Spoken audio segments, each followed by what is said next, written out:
Welcome the anointed ones. People don't panic when nothing changes.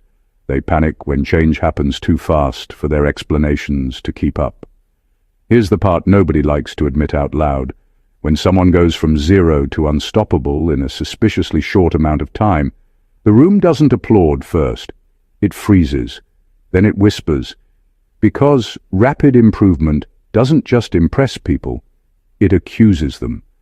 It forces everyone watching to confront a very uncomfortable truth. Growth is not as rare as they've been pretending, it's just inconvenient. There's an actual psychological fact behind this. Studies on attribution bias show that when people witness an unexpected leap in performance, they instinctively assign the cause to an external influence rather than internal effort. Why? Because believing someone did it alone makes the gap feel reachable, and that's terrifying. If discipline, clarity, or self-alignment can trigger an overhaul that fast, then the real question becomes, why haven't I done it? So the mind reaches for a safer explanation. A puppeteer, a hidden hand, a person behind the scenes. That's where you come in. Not because you engineered anything, but because you happened to exist near the moment the switch flipped. You became the mental bookmark between who they were and who they suddenly became. To observers, your presence feels too coincidental to ignore, so they rewrite the story until it feels comfortable. Credit gets reassigned, responsibility gets redistributed, and suddenly, you're not just a bystander. You're the unofficial architect of someone else's glow-up. There's also a quiet layer of humor in all this if you step back far enough. People will ignore years of effort, private discipline, and internal chaos, but confidently conclude, yeah, it was probably that one person they were around. Human logic is fascinating like that, deeply sophisticated when it wants to be, and impressively lazy when accountability shows up uninvited. So no, this isn't really about a player leveling up fast. It's about how people react when their mental math stops working, when timelines collapse, when progress refuses to move at the polite, socially acceptable pace everyone else agreed on. And once that happens, someone has to carry the explanation. Whether you asked for it or not, they decided that someone is you. Number 1. Your presence disrupted their baseline, and people confuse disruption with control. Most people don't realize how fragile normal really is. Normal is just a shared agreement to move at the same speed, expect the same outcomes, and stay comfortably predictable. So when someone suddenly accelerates mentally, emotionally, financially, creatively, it doesn't register as progress first. It registers as a disturbance. Something broke the rhythm. Something shifted the balance. And whenever a system is disrupted, the human instinct isn't to understand it, but to locate who caused it. That's where you come in. You didn't push, plan, or program anything. You didn't sit anyone down with a blueprint for transformation. You simply existed differently in the same space. Different pace, different tolerance for nonsense, different way of responding to pressure. That difference alone is enough to destabilize a stagnant environment. People don't notice stillness until motion enters the room. Here's the uncomfortable truth. When a person improves rapidly, observers don't want to believe the change came from internal decisions. That would mean the same option has always been available to them. So instead, they look for a controller, someone who triggered it. Influence feels less threatening than accountability. Control feels safer than choice. The moment you were present before the overhaul, your presence became the explanation. Not because it's accurate, but because it's convenient. You became the story that protects everyone else from asking harder questions about effort, discipline, and delayed courage. It's easier to say you disrupted the baseline than admit the baseline was weak to begin with. What people miss is that disruption doesn't require authority. It doesn't require intention. It only requires contrast. When someone sees another way of being, calmer under pressure, sharper in decision-making, more deliberate with time, it creates friction. That friction wakes something up. And once awakened, movement happens fast. So when the jump looks dramatic, people mistake the disruption for control. They confuse the spark with the engine. They see the timing and assume orchestration. In reality, all you did was expose how low the bar had been set. And once that bar moved, everything else had no choice but to follow. Number 2, you didn't coach them. You mirrored what they were avoiding. Change rarely comes from instructions or advice. People love to think a nudge, a speech, or a pep talk is enough to ignite transformation, but real overhauls are quieter and much more ruthless. What actually triggers someone to level up is confrontation, not of them, but of themselves.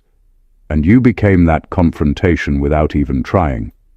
You weren't giving them a plan, you weren't pointing out flaws, you weren't setting deadlines.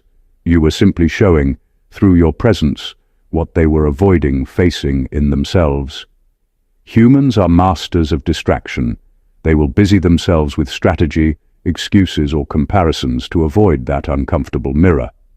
But when someone comes along who refuses to fit into the same excuses, refuses to bend to the inertia, it exposes the gaps everyone else is running from. Your life, your choices, your energy, your standards, they reflected what they feared acknowledging, and that reflection is far more powerful than 1,000 pep talks. It forces action, and action is the mother of transformation. Observers see the outcome and assume you actively pulled strings. They say you coached them, pushed them, or somehow masterminded the change. They give you the credit because it's easier to externalize growth than admit the person inside finally got honest with themselves. But the truth is, you were a mirror. You created no plan. You didn't strategize. You just existed authentically, and that existence shined a light on what the player had been avoiding. The parts of themselves they were too scared, lazy, or stubborn to fix. This is why disruption looks like influence. The leap in progress appears deliberate, coordinated, intentional. But what happened is far subtler and far more powerful. You were the contrast, the natural tension that makes them uncomfortable enough to act. And once they acted, once they faced the internal gap, momentum became inevitable. You didn't engineer it, you revealed it, and people misread revelation as manipulation. That's the brutal truth of growth. Sometimes your mere alignment with integrity and clarity is all it takes to make someone confront the work they've been avoiding. And it terrifies everyone who thought they were still in control. Number 3. People assume proximity equals influence because they underestimate self-responsibility. When someone makes a sudden leap, the first instinct of onlookers is to find an external reason. Human brains crave explanations that don't require self-reflection. If someone else is behind it, the world feels fairer, safer, and more predictable. That's why your proximity to this player instantly became the cause in everyone's eyes. They saw you, they saw the change, and their minds stitched the two together. It's a simple shortcut, a mental cheat code that spares them from confronting the uncomfortable truth. Real growth comes from within, not from someone else's presence. People love to give influence to the visible figure because it removes responsibility from themselves. They ignore the countless hours of private effort, the self-discipline, the failures, the self-inflicted pressure that actually built the transformation. Those pieces are invisible, inconvenient, and frankly, exhausting to acknowledge. So the narrative shifts. You become the reason they improved, the catalyst they couldn't have done it without. Observers feel safer telling that story because it lets them keep believing their own lack of progress is someone else's fault, or someone else's fault for failing to help them. Proximity feels like power, but it's an illusion. You could have walked past and done nothing, and the player may have still leveled up, but the timing of your presence makes you the easy explanation. Human minds crave causality, and when it comes to success, it's far easier to attribute it externally than to internal effort. That's why people misread correlation as causation and assign agency where there was none. The truth is, you didn't make anyone grow. You didn't hand them skills, force motivation, or dictate their path.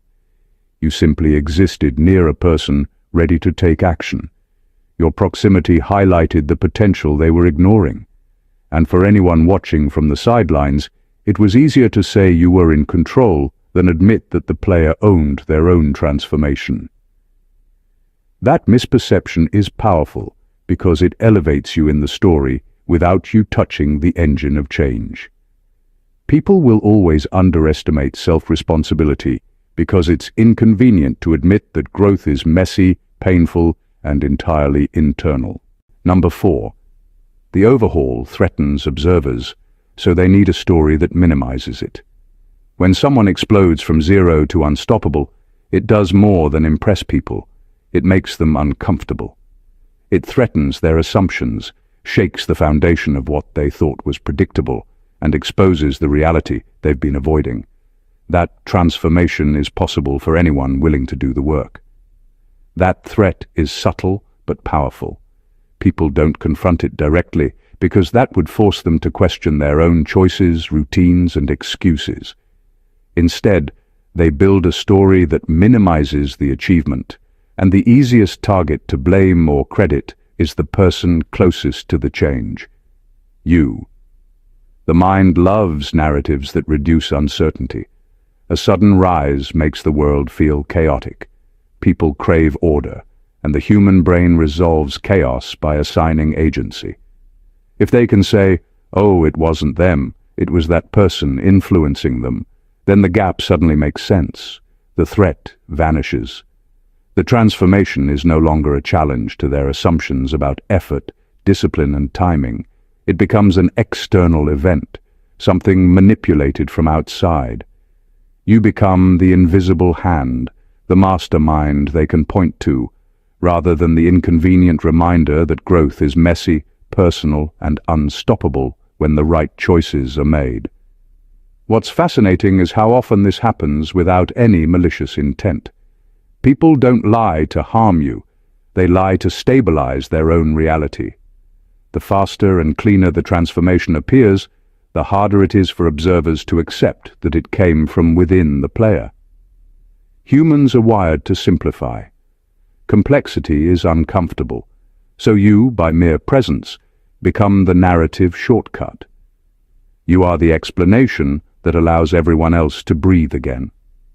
Meanwhile, the player quietly steps into a new reality, while everyone else debates who made it happen.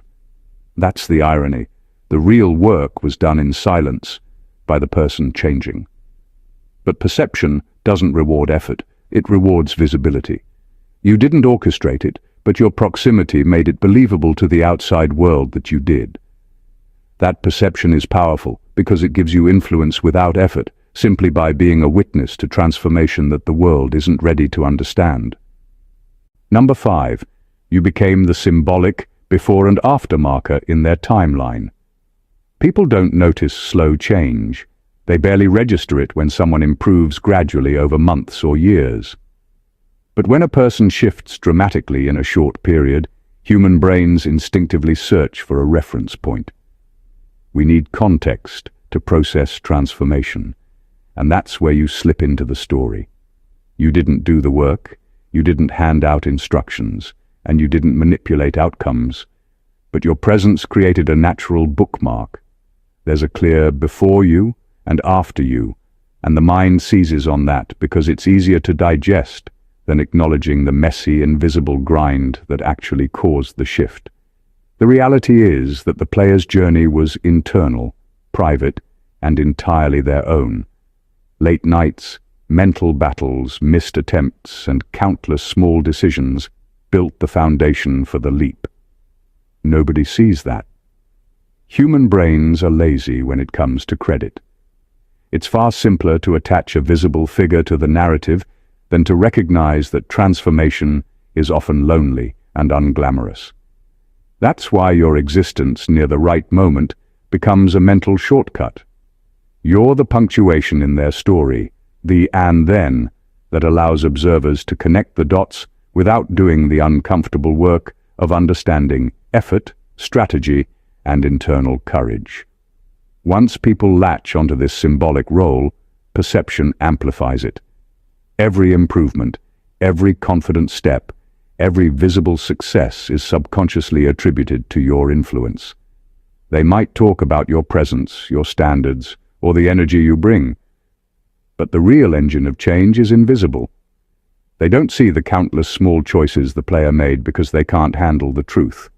Growth is personal, relentless, and unmediated. This symbolic placement is powerful because it gives you unearned credit without you taking a single action. The player's evolution is real, but the story belongs in part to you in the minds of everyone else. You didn't shape the outcome. You didn't push the pieces into place. You simply existed at the pivot point, and human perception, desperate for a neat explanation, rewrote the narrative to make you the marker between what was and what became. It's subtle, it's psychological, and it's more influence than most people ever earn intentionally. Number 6, your standards quietly reset the room without you saying a word. Influence doesn't always come from speeches, commands, or grand gestures. Sometimes it comes from the quiet insistence of presence. People feel it immediately when someone operates on a higher level of clarity, discipline, or integrity than the environment has grown accustomed to. You didn't announce rules or hand out instructions, you just lived according to your own standards. And that alone is enough to shift the energy around you, to subtly raise the baseline of what's considered acceptable. Humans are incredibly sensitive to contrast. When someone suddenly embodies a level of focus, poise, or decisiveness that everyone else has been avoiding, it exposes the gaps in others. It's uncomfortable. It creates tension. People start comparing their own behaviors, choices, and routines without even realizing it. That tension is what accelerates change. It doesn't matter whether you intended to influence anyone. The sheer clarity of your presence forces people to adjust. And when someone in that room decides to act, to rise to meet the new energy, it looks from the outside like you made it happen, when in reality, you simply reset the floor without lifting a finger. What's fascinating is how invisible this process is. Nobody sees the moment they measure themselves against you. They only notice the results: sharper decisions, quicker action, newfound confidence, or the sudden alignment of priorities. They credit you because human brains need a story to explain sudden jumps. They assume influence was exerted, when in truth, the power was in your consistency, your uncompromising standards, and the silent example you set. Being the standard bearer doesn't require force, it doesn't require pressure, it just requires refusing to lower yourself to match mediocrity. Your energy becomes a quiet benchmark, a gravitational pull that subtly demands adaptation. Once someone rises to meet it, the transformation appears dramatic. Everyone else assumes orchestration. They see only the effect, not the invisible influence of example. And that's why your mere presence can reset a room, quietly, relentlessly, and without ever speaking a single word. Number 7. Observers mistake emotional friction for strategic manipulation. Change is rarely neat. It's messy, uncomfortable, and full of tension. When someone around you suddenly accelerates in life, people watch the process unfold and try to make sense of it. And because humans hate ambiguity, they look for a cause, a visible force that could explain the disruption. That's when your presence gets misread.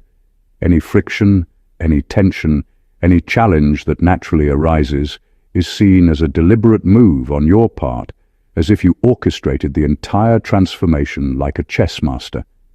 In reality, nothing could be further from the truth. Emotional friction is just the byproduct of contrast. When someone embodies clarity, focus, or authenticity that others in the environment lack, it creates a subtle unease. It's not a push, it's a mirror. People feel it because they can't escape noticing their own gaps. And when the person growing experiences that tension internally, it sparks movement. They confront themselves, confront their limits, confront the work they've been avoiding. That friction is entirely natural. It's not manufactured. It's simply the energy that emerges when someone refuses to settle for mediocrity around others who are still comfortable. Observers, however, love a good story. They see the tension, they see you in the room, and they immediately connect the dots incorrectly. They say, "Oh, they're being pushed, guided, manipulated." They assign intent where none exists because human brains crave causality. It's easier to believe someone controlled the situation than accept that a person could awaken their own potential, challenge themselves, and rise without interference. The irony is that your role in the narrative is entirely accidental. You didn't plan the discomfort, you didn't leverage it. You simply existed as a reference point, a standard, a presence that highlighted the gaps no one else wanted to face. This is why sudden overhauls always create stories around external forces. Emotional friction is unavoidable, but influence doesn't require orchestration. Your presence naturally triggers tension, tension sparks growth, and observers mistake the reaction for strategy. They credit manipulation, not the simple fact that some people rise when confronted with what they've been avoiding. You didn't push the player forward, you reflected their own untapped potential, and that is far more powerful than any deliberate move could ever be. Number 8. The overhaul forced others to re-evaluate their assumptions, and they resent that. People are deeply attached to their mental maps of the world. They categorize everyone into neat boxes: predictable, limited, controllable. It's comforting. It's simple. It allows them to feel safe while staying in the same place. But when someone around them explodes into a level of growth that defies expectations, those mental maps crumble. Suddenly, everything they thought they understood about the player and about themselves is called into question. That kind of disruption makes people uncomfortable, and discomfort breeds resentment. Your presence in this scenario becomes a catalyst, not because you pushed or coached, but because you happened to exist in the environment during the transformation. Observers start noticing patterns they had ignored before. They notice how long the player struggled in silence, how small daily decisions added up, how consistency quietly reshaped them. And when they notice, they feel threatened, not by the player, but by the implication that they too have been underestimating potential in themselves and others. That realization is heavy, and humans rarely enjoy admitting they miscalculated. Resentment emerges because people are forced to reconcile two conflicting truths. One, they assumed control and understood outcomes, and two, their assumptions were wrong. It's far easier to blame an external influence, you, than to sit with the uncomfortable knowledge that someone's growth was inevitable and deserved, and that they simply weren't paying attention. That blame shifts focus away from self-reflection and onto a visible target, giving observers a false sense of order. What they fail to see is that transformation is never about the people watching. The player's leap was built in silence, through decisions and work no one noticed. Your presence simply highlighted the shift in contrast, showing the gaps that others had conveniently ignored. People resent what forces them to look at reality they'd rather avoid, and your proximity makes it easy to channel that resentment outward. You didn't cause the transformation, but you became the face of the disruption, the symbol everyone needed to rationalize a change they couldn't fully comprehend. That tension, that subtle discomfort, only magnifies the perception of your influence, making you appear more powerful than anyone could plan or control. Number 9. People overestimate influence because they don't see internal wars. Everyone loves a neat story with a visible hand guiding the outcome. When someone rises fast, the outside world assumes there was strategy, pressure, or influence behind it. What they fail to see, and what most people never understand, is the invisible battlefield that actually drives transformation.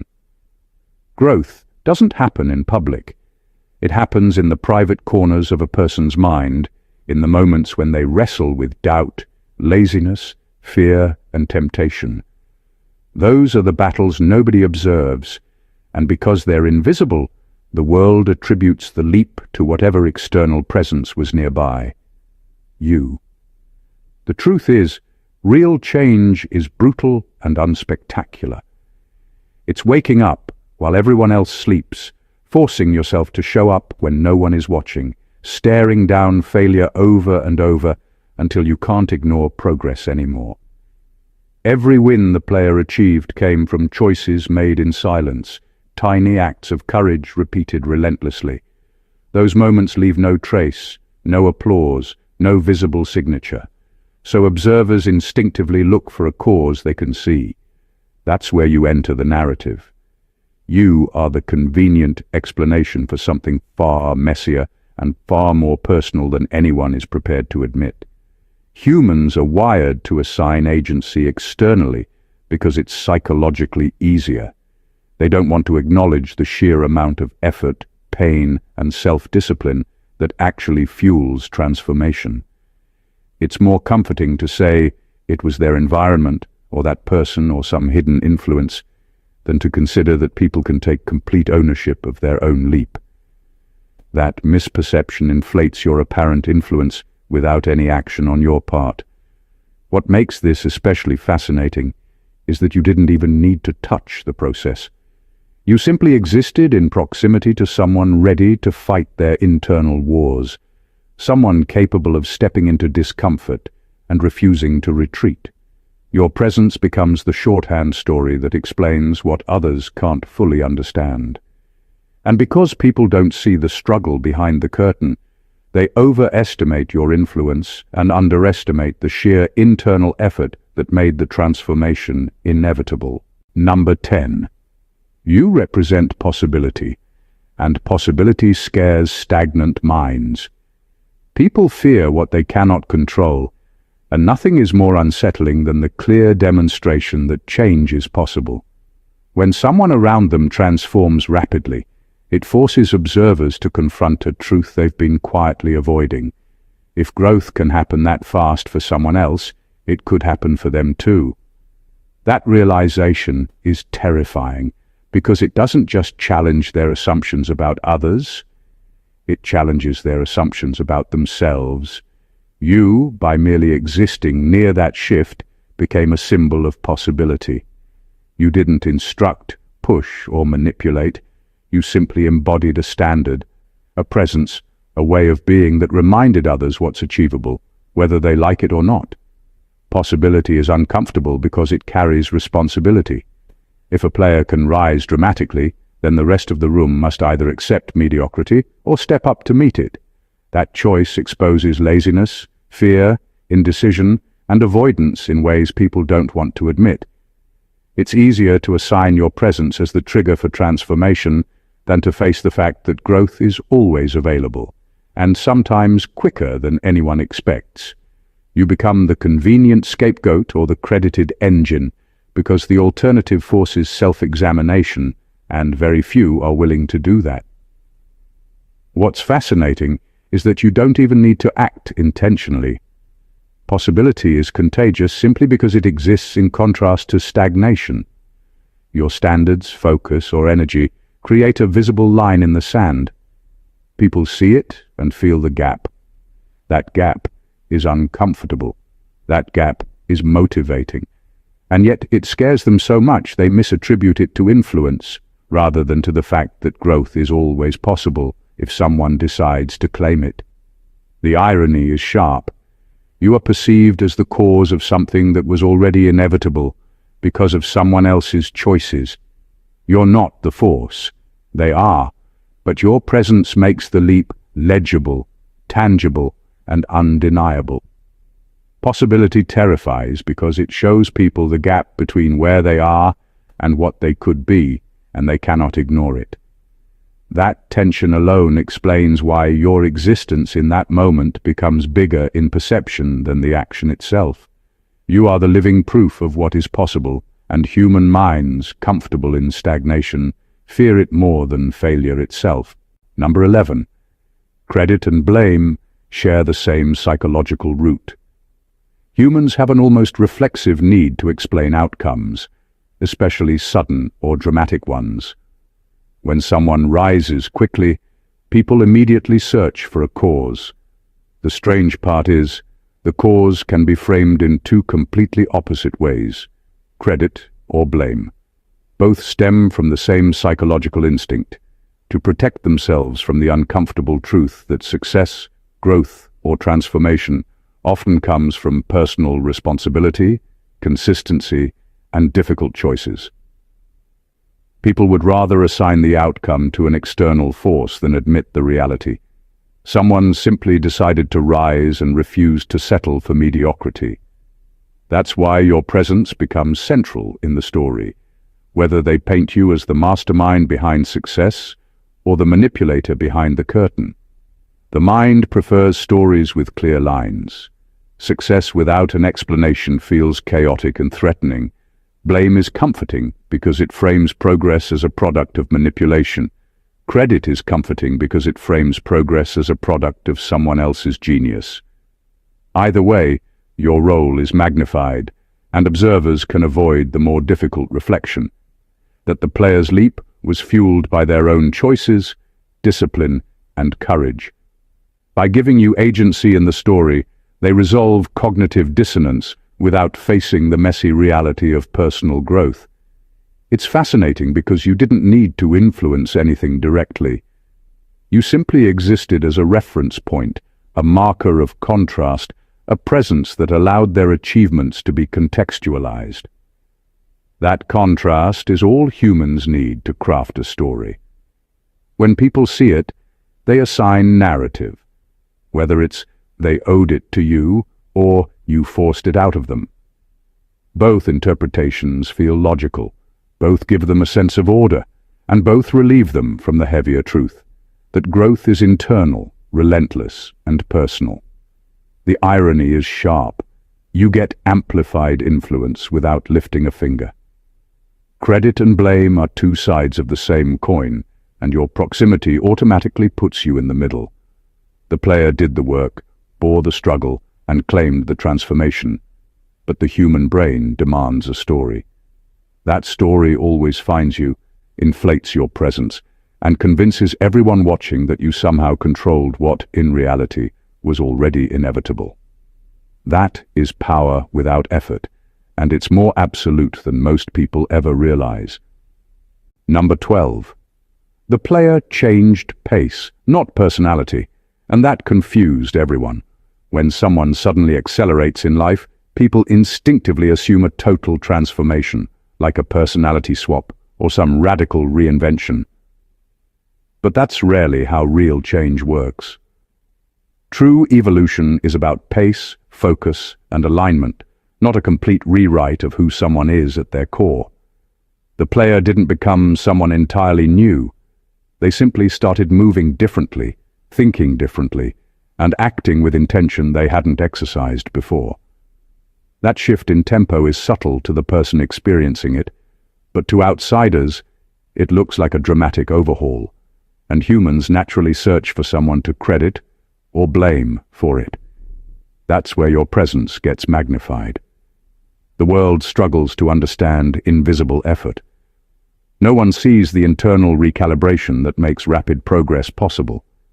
They don't see the countless nights spent wrestling with self-doubt, the repeated failures, the slow rewiring of habits, or the discipline quietly stacking results over time. They only see the sudden leap forward, and their minds scramble to find an explanation. The assumption becomes, someone must have caused this. You, by being near the tipping point, get positioned as that someone, even if your role was purely incidental. What really confuses observers is the subtlety of pace versus personality. The player isn't suddenly fearless, charismatic, or inherently superior. They're just operating with more consistency, clarity, and deliberate action. Those traits amplify their natural abilities and make them appear transformed to anyone stuck in the old timeline.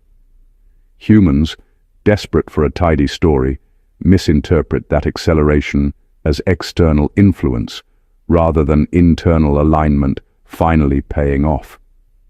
Your proximity becomes a narrative shortcut. People unconsciously link your presence to the change because the shift is visible, dramatic, and easily framed. The reality is far more complex. The transformation came from private discipline, choices, and persistence.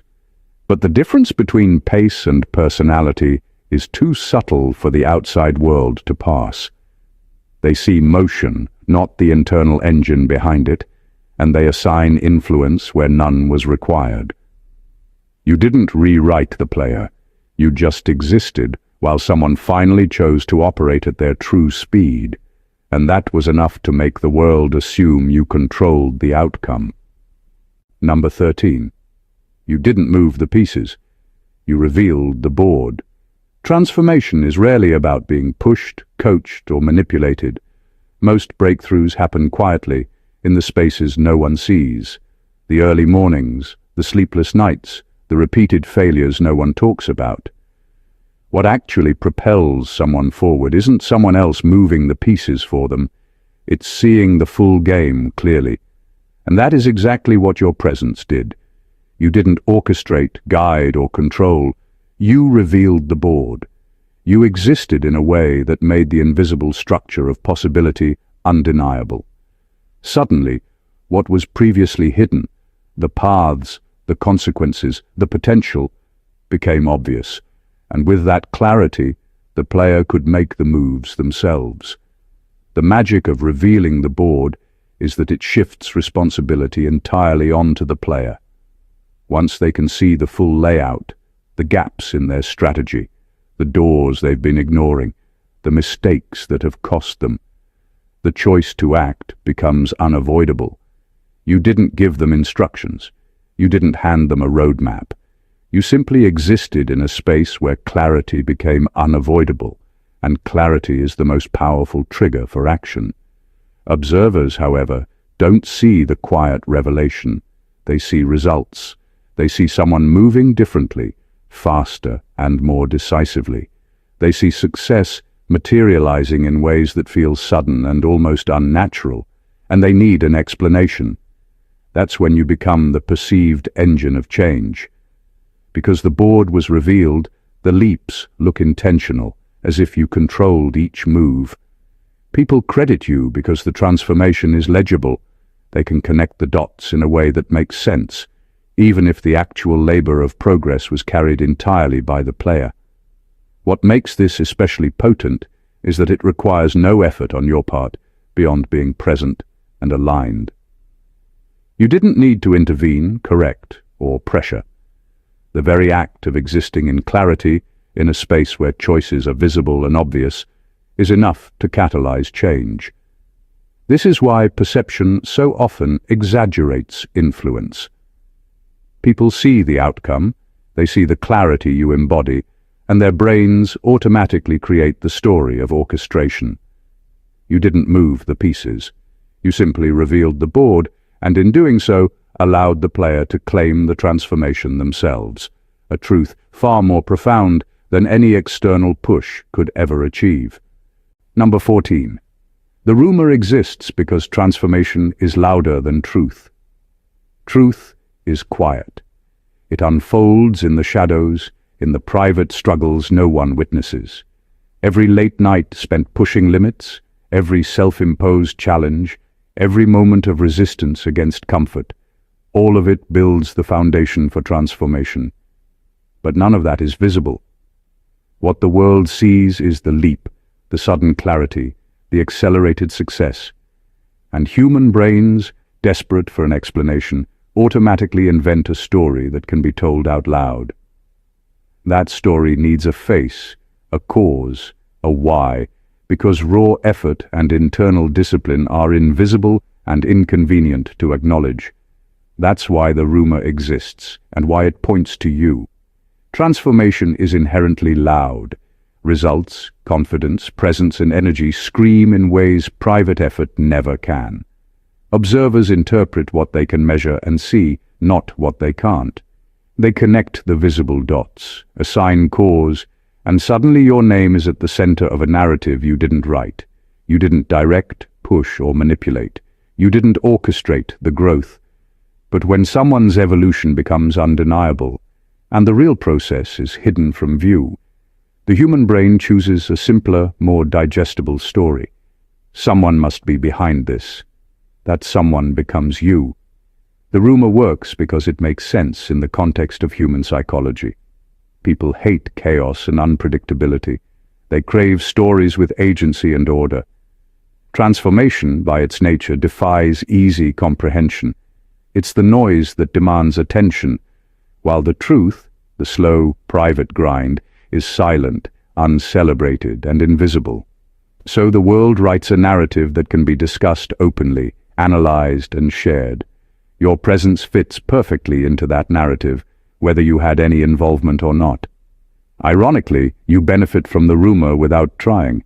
It elevates your perceived influence, magnifies your presence, and assigns you a power you didn't actively claim. That's the paradox of human perception. The louder the transformation, the more the invisible truth is ignored, and the easier it becomes to credit the nearest, most visible factor: you.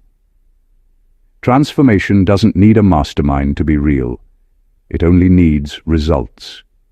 And when the results speak, the story spreads, and people assume causation instead of acknowledging the quiet reality. The player did the work, but the world needed someone to blame or someone to credit, and your name fit the role perfectly. Conclusion. What we've uncovered here is more than just a story of transformation. It's a lesson in perception, psychology, and the invisible forces that shape how people interpret success. The truth is brutal, fascinating, and often misunderstood. The player's overhaul didn't happen because of someone else's direction, manipulation, or intervention. It happened because of their own relentless choices, their internal discipline, and their willingness to face uncomfortable truths that no one else could see. And yet, human nature has a way of bending reality to fit convenient narratives. Your presence, your energy, your standards, and the timing of your proximity made you appear as the spark, the catalyst, the engine behind a leap that was already inevitable. That perception, whether fair or accurate, is powerful because human brains are wired to assign agency externally. Every point we've explored, from disruption and mirrored reflection to perceived influence, emotional friction, and the creation of stories, reveals the same subtle truth.